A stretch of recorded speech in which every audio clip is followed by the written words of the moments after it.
This is a very brief statement. We had issued, as a Senate ad hoc committee, summonses to be served upon the security officers, the transferred securities officers, the Directorate of Criminal Investigations, the Chief Government Pathologist, Mr. Ezekiel Odero, Pastor, and this is the report we got from the return of service and the affidavit sworn by the process server, who is the person mandated by the Senate and the Parliamentary Service Commission to effect service on all witnesses that are being requested to appear before or summoned to appear before any committee of the House. So Mr. Tagaya Ogoso is the one who swore this affidavit on the happenings. We were not able to examine Paul Mackenzie today because when the process server went to effect the effect service on Mr. Mackenzie, Paul Mackenzie Ndenge, one officer in charge of the prison, Mr. Eric Ochieng, SSP, denied the process server access to Mr. Mackenzie in order to effect the service. And instead, he said he had to seek approval from the Director General of Prisons in order to effect service on Mr. Mackenzie, who was in custody.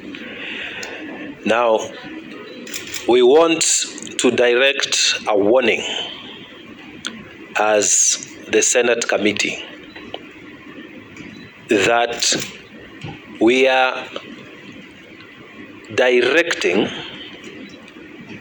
the process server from Parliament to re-effect the services of the summons on Mr. Mackenzie for him to appear on Tuesday, 10 o'clock before the Senate committee.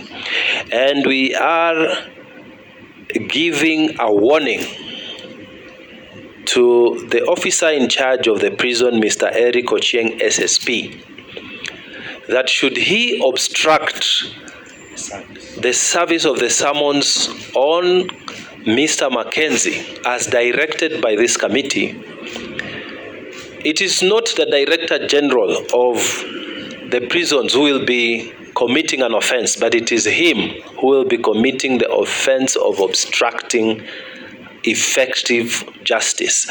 So we are giving him a fair warning that he must facilitate the law as the officer in charge of this prison to effect service on Paul Mackenzie and produce him before the Senate committee on Tuesday morning, 10 o'clock.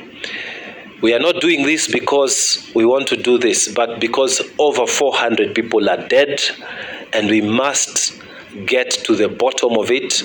The Senate needs to finish with this matter, and we need to finish with all the witnesses who are relevant. So that is number one. Number two, we asked Dr. Johannes Odwor, Chief Government Pathologist, to attend this meeting. The fact of the matter is that Dr. Johansen Odwor was effectively served.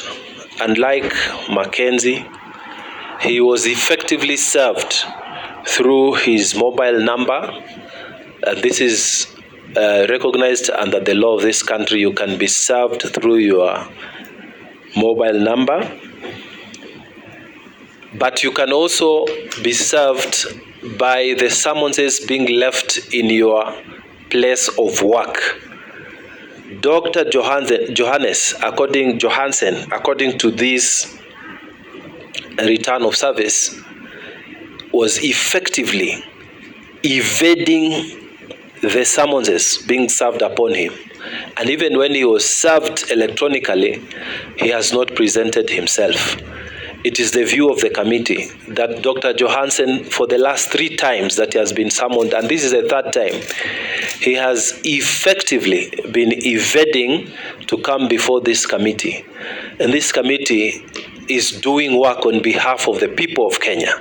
If a minister can come here when he is asked to attend, if permanent secretaries have come here, if the DCI have been here, the NSIS have been here, all the people of this country, higher ranking than Dr. Johansen Odwor, have been here, what is it that prevents him from appearing before this committee? This committee takes a dim look at his conduct as an officer of the government, because he's a civil servant.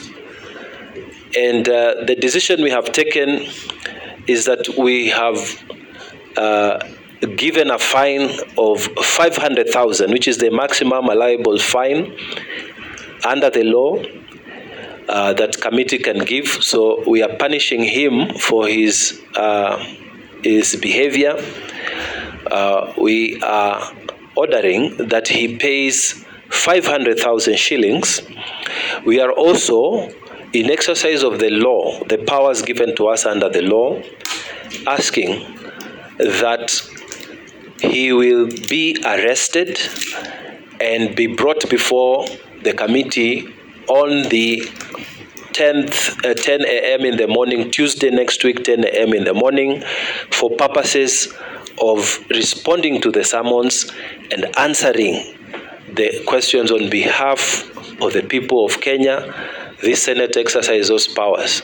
And so, Ms. Dr. Johansen Odwor, you will be presented here by the police under arrest Tuesday morning, 10 o'clock, and you will have to pay personally a fee of 500,000. This is not on the government, it is you, because you are the one who is evading the processes of this house that was set by the people of Kenya, and this committee that was set by the people of Kenya to investigate and know the truth behind what has happened in Shakahola. So I will ask us to meet on Tuesday, 10 o'clock next week.